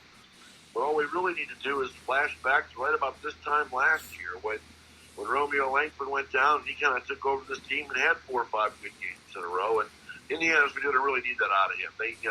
The only time they can score points in bunches from 3 really is when he's hot. And of course, it was encouraging last night to see Rob Finney hit a few shots too. They need those guards to shoot well and play well, and because these next couple of games coming up for sure, I think at Michigan and at Minnesota, it's not like you should expect them to get routed. I mean, I think if Indiana plays well, they can beat those teams, but they just need to keep this little confidence level with them and take it on the road with them these next couple of days. Any truth to the rumor that Archie Miller worked out a deal to have Danny Green flown in for Indiana's remaining home games? Well, it certainly made a difference, didn't it? I think he wanted to put on a show for his big brother, and he certainly did that. But it's nice when he gets hot. I mean, when you can make 4 3-pointers in 2.5 minutes, you take a close game and just kind of turn it into a double-digit lead just like that. I mean, he's the only guy that can provide that kind of immediate firepower for this team. So it's, we'll see. It's just now we need to take it on the road with him.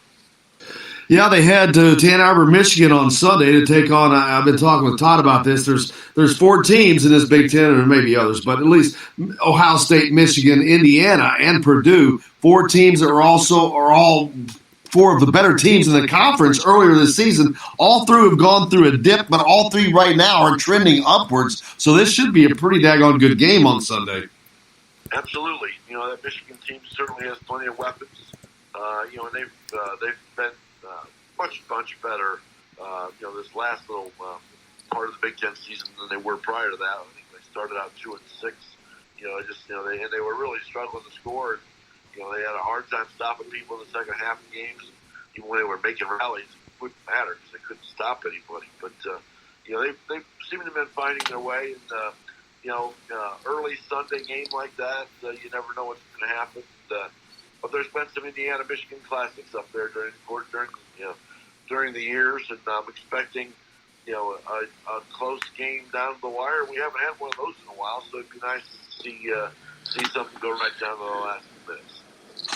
Yeah, we talked about Indiana had almost worked themselves out of a tournament bid, but that win last night really put them back on solid ground and gives them, I think, a little bit of breathing room, but they just can't lose at home. But they have an opportunity now to work, as Todd has pointed out, to improve their seeding in the NCAA tournament. Instead of worried about just being in, they need to work themselves up the line a little bit. Well, they may be in at the moment, but there are no Valentine's Day NCAA tournament bid gifts. I mean, it's just they still absolutely need to earn their bid, and there's still a lot of work to be done. I mean, if they can win all the rest of their big home games, is that enough? Maybe, but I don't know for sure. I mean, I think winning one game down the stretch here on the road would be huge. I mean, I think that would be the buffer that they need to get in. And then, of course, I do think it matters to kind of avoid that first night of the Big Ten tournament too. I mean, I think to not be in the 11 through 14 group in the Big Ten, I think would be huge too. So. Oh, absolutely. I mean, because Indiana, as like I said, I think that they put themselves back on solid ground, but that can change. There's 7 games left. And having to play, being forced to play in that first day of the Big Ten tournament, that puts a strain on you. And if you're in that bye situation, you get a little bit a better game. Yeah, because, I mean, even having to play, if you had to play an early game against Northwestern or Nebraska, it's not a quad win anyway. So, it's a game that you win, the tournament selection committee wouldn't really count it anyway. So it's you really want to avoid that if you can. But that means quite frankly, I think if they win 4 more, I think they're out of that. But we'll see. A lot of it just depends. A lot of the teams that are sort of in that bunch with them, they're going to see them. So it's they've got an opportunity to not only help themselves but hurt some others along the way as well. Because it's I still don't see 12 Big Ten teams getting in the tournament. So there's hell no. We need to start crossing off the list here. Yeah, I think that list has been substantially dry. I think that I think 9 may be a ceiling, and I don't know if you can get past 8, to be honest with you. Oh, come on now. I don't. 10 will get in there. I think 10's the number. Or 10. I keep forgetting it's 14. There's 4 teams that I see not making it. Yeah, I agree. And Indiana's got a chance to put solidify Minnesota as being the 3rd one. Obviously, we know Nebraska and Northwestern are not going to. Indiana gets Minnesota twice in this last 2.5 weeks of the season. So that's their opportunity to solidify one other team in that 3rd spot down there. And then, quite frankly, I think Indiana has the toughest schedule because of the 4 remaining road games, and especially because they're 2-2. They've got 2 in a row twice. They're the only team that had 4 2-game road trips in the Big Ten. I think that's why their schedule was looked at as so tough. But I really feel like Purdue is probably, and I'm not saying it because I'm not a Purdue fan. I'm saying it because I think Purdue probably has themselves in a position to be that 4th team down there. Unless Michigan falls again and Indiana's able to beat Michigan this weekend, I think Purdue has got a really tough schedule, and they've got 2 road games in a row right now, starting tomorrow at Ohio State, that if they can't steal one on the road, I think Purdue's probably going to be that 11th team in the Big Ten, and that'll put them in a tough position to make the tournament. Yeah, Purdue is a very hard team for me to figure out. Obviously I watch them a lot too, and it's like, they look really, really good one night, and then, Penn State just crushed them at home, and it's just like, they're hard to figure out. They've got plenty of talent, and when they get hot shooting the ball, they're really, really good. But they don't have that sort of all 5 guys being tough as nails defenders, where there are teams who can score against them. But to me, for Purdue, this next 5 days is huge for them, because I think at Ohio State and at Wisconsin, they definitely need to find a way to win one of those games for sure. Because I think, like you said, that whole group of Indiana, Purdue, Ohio State, Michigan, Wisconsin, Minnesota, they're all kind of bunched. Right. There's just a little bit. There's not much of a gap there, and they're all going to be playing each other here in the next week or 10 days. And it's all still to be sorted out. Absolutely, Tom. We'll see you on Sunday as the Hoosiers travel to Ann Arbor, Michigan. Looking forward to it and see what they can get done. I will be there. Looking forward to spending a lot of quality time with a bunch of old college roommates in Ann Arbor this weekend, too. It's going to be a fun little get-together up there. Well, enjoy it, and I'm going to guess that it's going to be a little warmer in Baton Rouge than it's going to be in Ann Arbor, so take a jacket. Yeah, absolutely. And, looking forward to IU baseball starting today, too. We're Sports Illustrated Indiana. We have made the commitment to cover IU baseball, so if people want to follow along there, we'll keep you updated this weekend, too, on IU and LSU. Absolutely. Tom Brew from Sports Illustrated Indiana joining us here on Indiana Sports Beat. Thanks a lot, man. You're welcome, guys. Have a great weekend. And you as well. There's Tom Brew from Sports Illustrated Indiana joining us here on Indiana Sports Beat. Who's he? Sports Illustrated Indiana. Okay, my bad. Tim texted in funny. A Maryland women's coach speaks before the game referenced the movie Hoosiers about stick with your man like chewing gum. There's from Tim. Joker says, Garza looks like Herman Munster. He looks like Mason Rudolph and Fred Flintstone. Let's see. And then Ron in Arizona says, great game last night, but hope it wasn't false advertising, kind of like running the Eagle Point commercial all winter, saying now that warm weather has arrived, it's 6 degrees outside. Thank you. It's a high of 70 in Scottsdale today. Well, I hope you enjoy that 70-degree weather, Ron. Thanks a lot. No, just kidding. Thanks a lot, man. We appreciate you. Yeah, it's going to be a fun weekend. Man, these weekends are starting to heat up now because it is basketball. And who's going to win this conference title, Larry? I mean, I really thought Illinois was going to win it. We thought Michigan State. We thought it's just a big circle. I didn't think Michigan State. I'm telling you, I have not been a Michigan State supporter. But who's going to end up winning it? Michigan State's going to looks like win Maryland. It looks. Oh, you think Maryland will? They've got, they're at Michigan State tomorrow. They've got a really big game there. Where I think they'll figure out whether they're going to win it or not. Maryland plays Michigan State twice between now and the end of the season. That's a toughie. But let's say they split them. Let's give them a split. Let's say they split them. Right before they play them the second time, they go at Ohio State, at Minnesota. Oh. If they lose all of those, there's a chance they could lose all those games. They could. I mean, Maryland's not been a great road team. Minnesota. Yeah, and that's probably the case. Here's the thing. As an Indiana fan, we're probably going to be rooting for Maryland to win that game because we're going to want Minnesota to be – we're going to need 4 solid teams down underneath of them. You want them underneath in the Big Ten tournament. So Indiana's not rooting for Wisconsin in any games. They're not rooting for Minnesota in any games. They're not rooting for Purdue in any games. Really, they're not rooting for Ohio State in any games. So it's there's a lot of teams to root against, which Indiana fans are good at that. Well, it's up to the Big Ten to see if it's going to cannibalize itself. Yeah, and it really is. And I think it will. And I think they've been saying that all along. Like, it's funny. You said a few minutes ago that you think there'll only be 8 teams in, and I know you changed that to 10 when you remembered there was 14. But if you listen to Joe Lunardi and a lot of those, they're talking 8-9. I mean, they're not talking 10 teams that are in.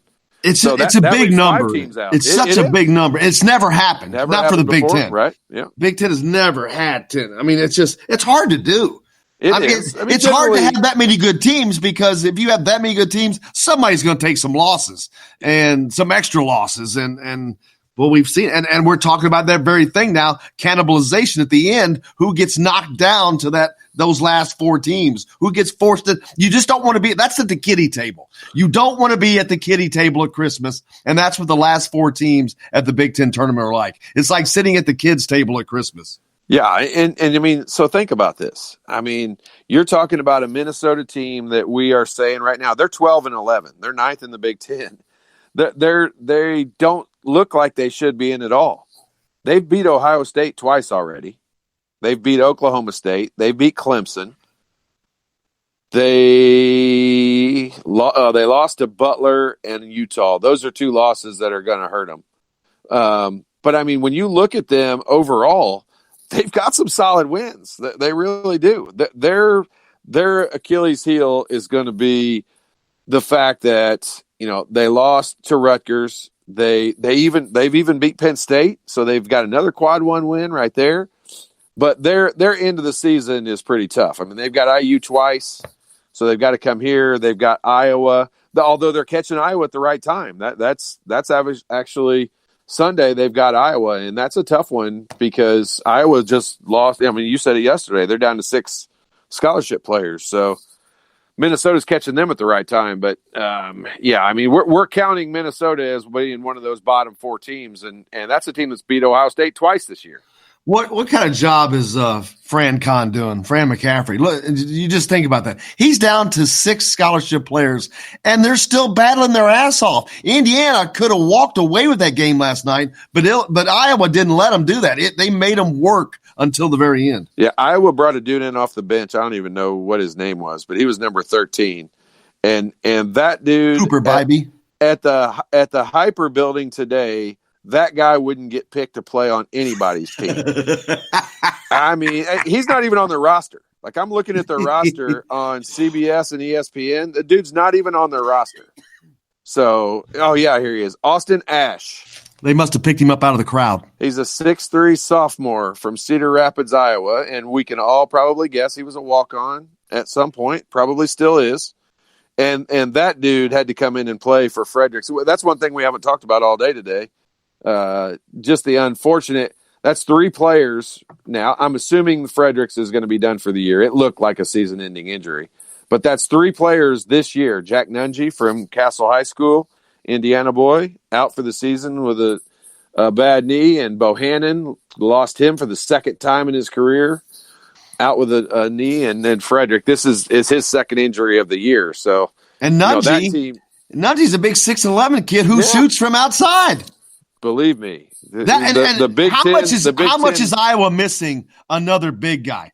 If they had that 6'11" Nungy, how good would they stinking be? Well, the 6'11" Kreiner kid that comes in off the bench, truly, I was thinking about it during the game last night. He would start on all but 3 Big Ten teams, possibly 4, but I truly believe he would start on all but 3 or 4 Big Ten teams. And Indiana would be one of them he would start on. And it's just amazing that they can bring a guy like that in off the bench, and he's almost identical to Jack Nungy. So think about them having 3 6'11", 7-foot guys that can all shoot threes, that can all play in the post. They're all fundamental. I mean, they would be a monster, but the injury bug has really kind of destroyed their season. It really has. I mean, look how good they are right now. Yeah. But just think how good they could have been. Yeah. Frederick has already missed prior to last night's game. I think he played 11 minutes in the game before he hurt his knee last night. But, he had already missed, I believe it was 4 games with an ankle injury earlier in the year. I think that's all. I think that's what happened last night. I think Fran McCaffrey said he sprained his ankle. So hopefully that's all it is. Oh, and he that can would come be back. Yeah, that would be great. But he had to be helped off the floor. He had a strain in his ankle. I know that they were hoping it wasn't a stress fracture. I think he had a strain, and he sat out. I think it was 4 games earlier in the season. But the way he went down last night, I mean, he went down without any contact and like a sack of potatoes. So. And did not get up. Nope. Not on his own, at least. Hey, we got lots more to get to finish out the show. South Carolina hit with level 1 allegations from the NCAA. We'll talk about that when we come back to the Golf Club at Eagle Point Studios. You're listening to Indiana Sports Beat with Coyle and Larry. We're back right after this.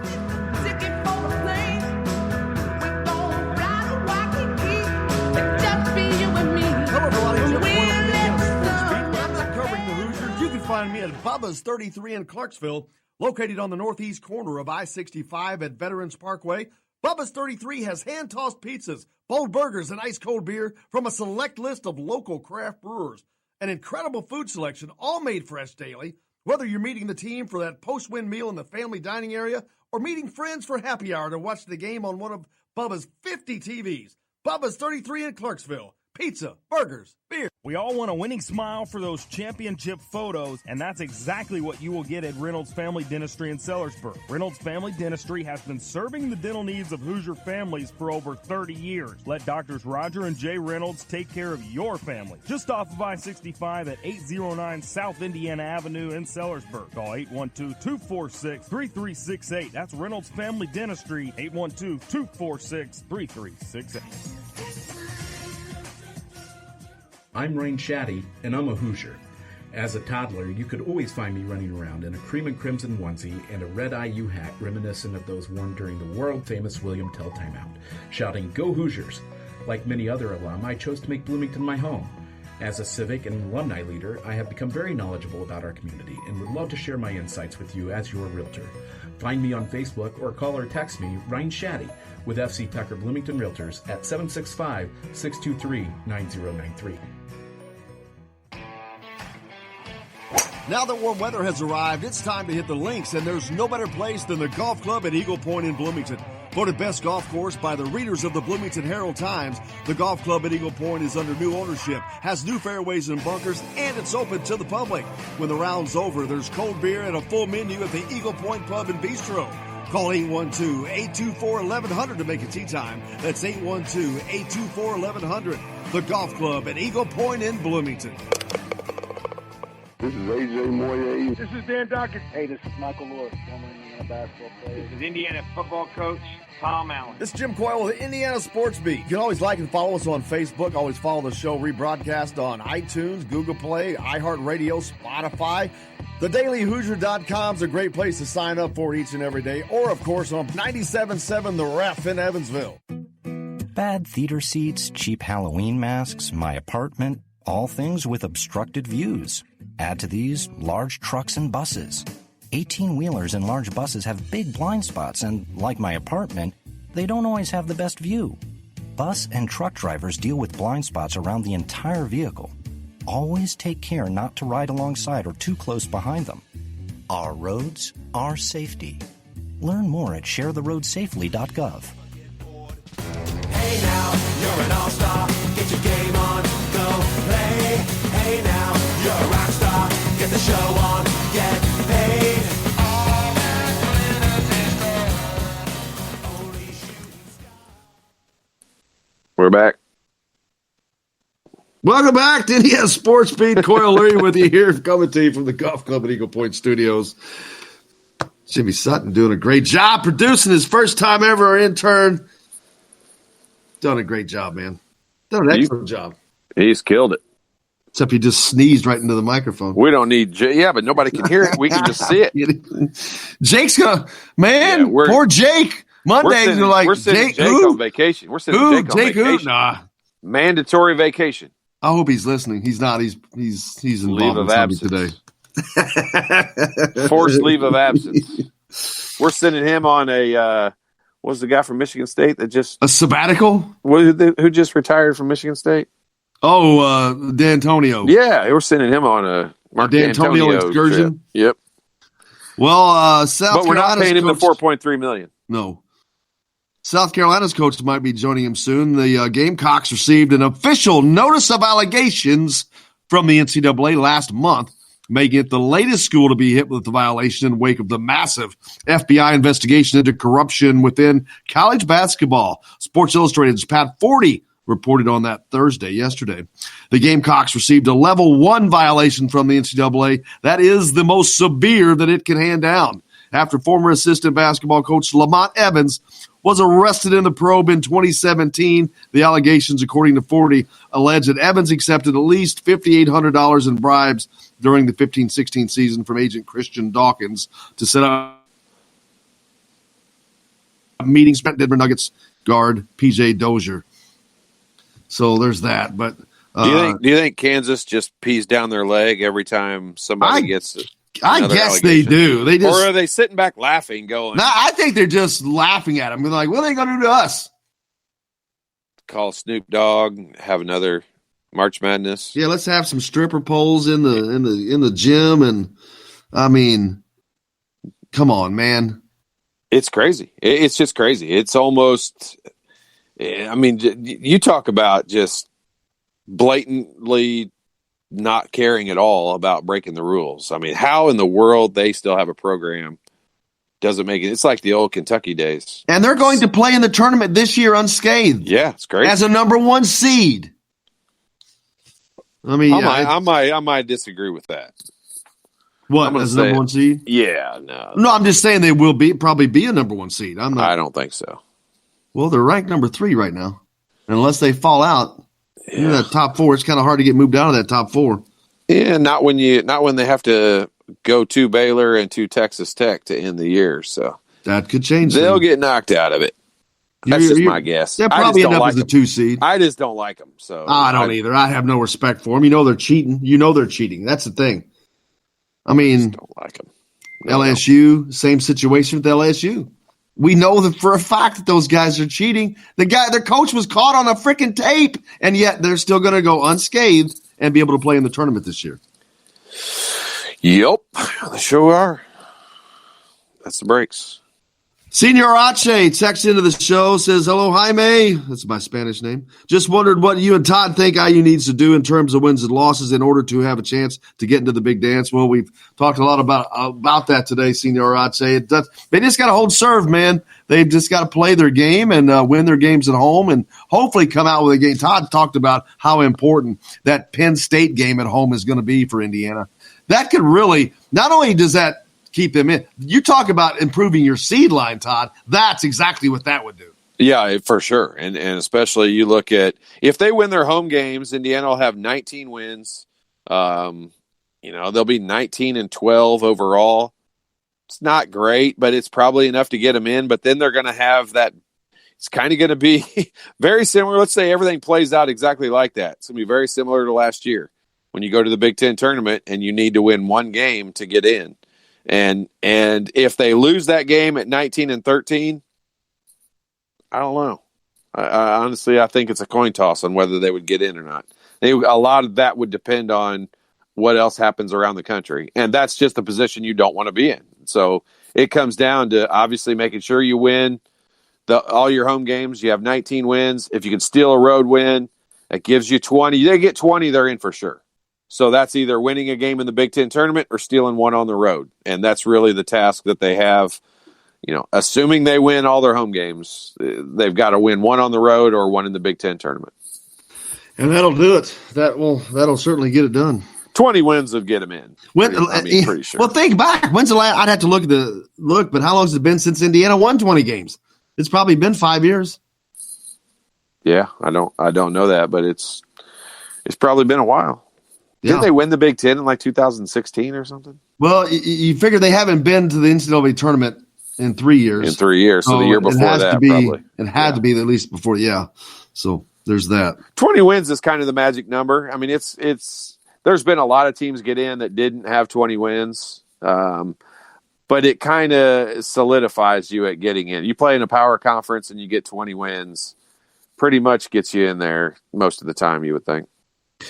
It certainly will, man. Looking forward to it. Looking forward to seeing how this plays out. That's what makes it difficult for a team like Purdue. So Purdue already, only has 6 games remaining in the Big Ten, and they only have 14 overall wins. So that's what makes it difficult for a team like that. I mean, if they split, go 3-3, can you get in the NCAA tournament with 17 wins? Dude, how nuts are Purdue's fans going to go if they don't get into this tournament and Indiana gets in? Yeah. I see that, and that's a very, very real possibility. It sure is. No doubt about it. I mean, they've already played 14 Big Ten games. Indiana's only played 13 right now. And they only have Wisconsin and Purdue both only have 14 wins for the season. So they got a long ways to go to get to 20. And I truly believe 20 is that magic number. Now, well, 19 here's the difference in those teams versus here's the difference in those teams versus we have zero confidence in the Hoosiers in the Big Ten tournament because it just always seems like they don't play well. Well, it's not. It doesn't seem. It's because they don't. It's true. Yeah, it's true. They just don't ever play well. Wisconsin seems like they make a run. Purdue makes a run. Michigan always makes a run in the Big Ten tournament. It's crazy how some teams have crazy confidence about it. So Purdue's probably sitting back looking at it saying, hey, if we get to 18 wins, if we can win 4 of our last 6 and then get to the Big Ten tournament with 18 wins, I think Purdue has confidence to believe they can steal at least 1 win, maybe 2, and get themselves to 20. Because if you get to 20, you're going to be in. I really believe it. Hey, Bobby Sheridan, who does a lot of helps us with a lot of our gaming situations, had a text yesterday talking about how Bob Knight, I think, took away Eric Anderson and Jamal Meek's captainship, gave it to Chaney and Graham one year because we were talking about the leadership and all of that. But right. I don't recall that. That happened. I was on that team. It happened. Right. How did that come about? How did that work? How did that end up? You know what your captainship means? It means nothing. It's a matter of what you do with it. And, it means you get yelled at more. It means you get in trouble more often. It really is not. It's not something you sit there and. Did you want to be a captain on Bob Knight's team? When they take it away from you, you're like, ah, dang. Or are you? Thank you. Truly, like that in that season, it was really a motivational thing for Coach to try to do. We also got kicked out of our locker room and we had to dress in our cars for about a month, and that included games and stuff like that. So. There was a period of time when we had to take our uniforms home with us and showed back up at the arena with our uniforms on. You ever seen the movie Full Metal Jacket? Yeah, no, I haven't. Oh gosh, well this won't work. But there's a scene where this one guy's the platoon leader, and he's yelling at another recruit, and he does something that you would think would make him mad, but he does it the right way. So he fires the platoon leader. But you'd have to see this scene because it's all going on with yelling. Everything is communicated in yelling. Yeah. You're no longer the platoon leader. Blah blah blah. Anyway, but it was kind of a similar situation. It seems like. I am familiar with that. That would not freak me out. I'm used to there being a loud noise coming into one of my ears. Quite accustomed to communications being on a higher volume. Yep. Early on in your career, you really pay attention to that, and later on, you're like, yeah. Come on, finish up. I know what you're going to say. Go ahead, get it out, get it over with. And going back to last night's game and talking about the leadership aspect of it, you cannot make leaders. And there was I posted something yesterday on reference of someone else had put something out about nominating somebody as a leader. You don't nominate people to be a leader. They are or they aren't. They're either leaders or they're not, and you can cultivate that. But they're either leaders or they aren't. Yesterday's game, does that game itself and what they achieved, does that help them find that guy? Or is he simply just not there? It gives them more confidence, and that's a big factor also. I mean, it's there, there's someone's probably, you can improve as a leader, you can get a lot better as a leader, but it's kind of hard to turn someone into a leader who's really not. And quite frankly, I don't really think anybody has stepped up. But you also have to understand, the majority of leadership takes place behind the scenes. It doesn't take place out there on the court in front of everybody where we would all necessarily be able to recognize it. Now, after 25 games or whatever it's been, we'd probably be able to identify who's the alpha male out there and who everybody's following. And quite frankly, I just don't really I can't really tell you that anybody is a natural born leader that's out there on the floor for Indiana and even on the bench for Indiana. It's just, it hasn't surfaced. And, this is a team that might just have to kind of lead by committee, and everybody, it's what you talked about to start the show. It's everybody buying in and everybody being a part of it and everybody, loving each other or what'd we say, playing for each other, pafios. If everybody pafios each other and plays for each other, then, maybe that may be how they have to do it. Yeah, we'll find out because and even if Indiana wins or loses Sunday in Ann Arbor, it's not it's not like the end of the world. I think the most important thing, be great for a win, but how they play, how they respond. Yeah. How, do they put the effort in? Do they do like Iowa did last night? Iowa, who's down to 6 scholarship players and was facing a team that was just red hot, but they didn't quit. And they made it hard on Indiana. Indiana had a big lead, but Iowa did not go away, and they forced them to play to the very end. I want to see Indiana, if they don't win in Ann Arbor, I want to see them play like that. Yeah, I mean, Indiana is really, you can look at it as they've got a really tough schedule with their next 4 out of 5 games on the road. Or you can also look at it like, hey, even Joe Lunardi, even Mike DeCourcy, none of those people expect them to win. They're road games. Everybody immediately says, if you can steal one on the road, well, that means pretty much nobody's expecting them to win. So 4 out of the next 5 games, you basically are free rolling and everybody's expecting you to lose anyway. So if you by chance get on a run and play well and take a couple of those, Indiana's 2 road win, assuming they win all their home games. If they steal 2 games on the road, we're talking about a 5 seed. And, that's how in limbo everything still is for not just Indiana, but, a good portion of the Big Ten and the country for that matter. Yep. Looking forward to it, man. We get back to the season kind of picks up a different life right now. Yeah. As it's not even the last third. It's just the last little bit here, but it's going to be really exciting because every game, not that they didn't before, we just didn't know it, but now we know. Every game matters. Every game is going to have ramifications toward the end of your season. And it's going to be fun watching each and every one of these, not just Indiana, but whomever, all the Big Ten, all of college basketball for that matter. Yeah, I mean, you look at the Big Ten, and, I said it earlier. I think Penn State has probably overachieved over what a lot of people thought they would be. I think a lot of people thought they would be good. I don't know that everyone thought they would get themselves into second place alone in the Big Ten at this point in the season. And Maryland goes on the road to Michigan State tomorrow, which people probably pick Michigan State to win that game. So tomorrow, afternoon, Penn State's going to be tied for the lead in the Big Ten. They're the one team that I think has probably overachieved above where people predicted them. There's been a bunch of teams probably underachieved. You mentioned them earlier. Michigan, Ohio State for sure. Two teams that have underachieved, and I think the next one you'd probably pick would be Indiana. And they're right there in that case where, they could win a couple games and be where people predict them. That's what I was going to say. That's the 5, funny 6, thing 7, or they could lose another home game to Penn State and end up in that 9, 10, 11 range. Yeah, even though we're almost at the end of the season, you can still put that positive stamp on it. You can. The entire season's almost been played out, and you're under the line, underwater, but yet you can still put that positive stamp on it before you close it out. Yeah, 4 out of 5 games on the road. You truly. I'm not trying to be Mr. Positive here. I'm truly saying this. That's 4 great opportunities they have to get a road win. I mean, you can't ask for much more than what they have. I mean, they've got some good opportunities. Now, they've got a chance to go steal one back from Purdue.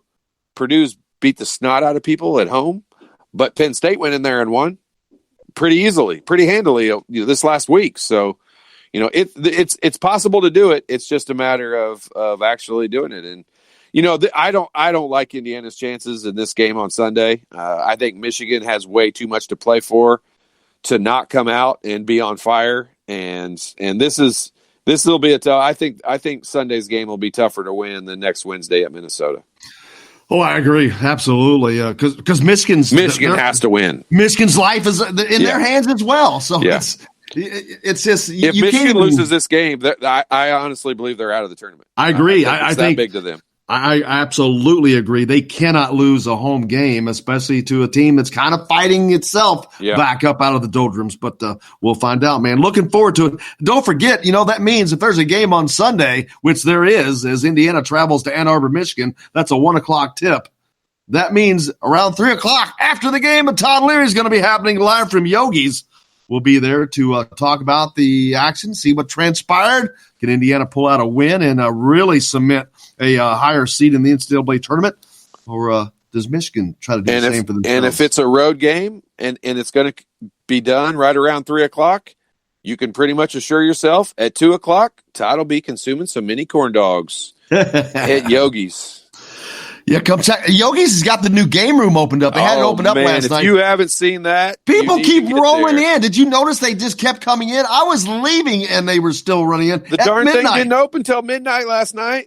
11:00 it opened. I mean, that is a college. Yeah, I'm going to bed. I'm sorry, I'm out. I'm going to bed. There needs to be a place for somebody to take a nap. Somebody my age to take a nap. I need a cot. Up.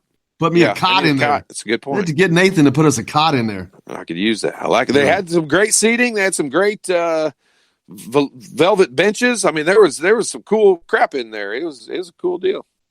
Looking forward to it. Join us on Sunday live from Yogi's, brought to you, of course, by Best Beer Incorporated. If you're out and about in Bloomington, have yourself a nice ice cold beer. And, of course, Henry Nethery Remax helps us bring that program to you as well. But that's going to wrap it up today. Looking forward to it. Looking forward to Sunday and seeing what we get done. Thanks a lot to everybody that joined us this week. Thanks a lot to Taylor Tannenbaum and Tom Brew for joining us today. It's been another fun one. We'll look forward to getting back to it on Sunday and then back here, of course, on Monday. Until then, thanks a lot to our great intern Jimmy Sutton. Did an absolutely phenomenal job. First time ever producing the show. Did a good job, brother. Thank you very much. And my running mate Todd Leary as well. Until Sunday, I will see you on the radio.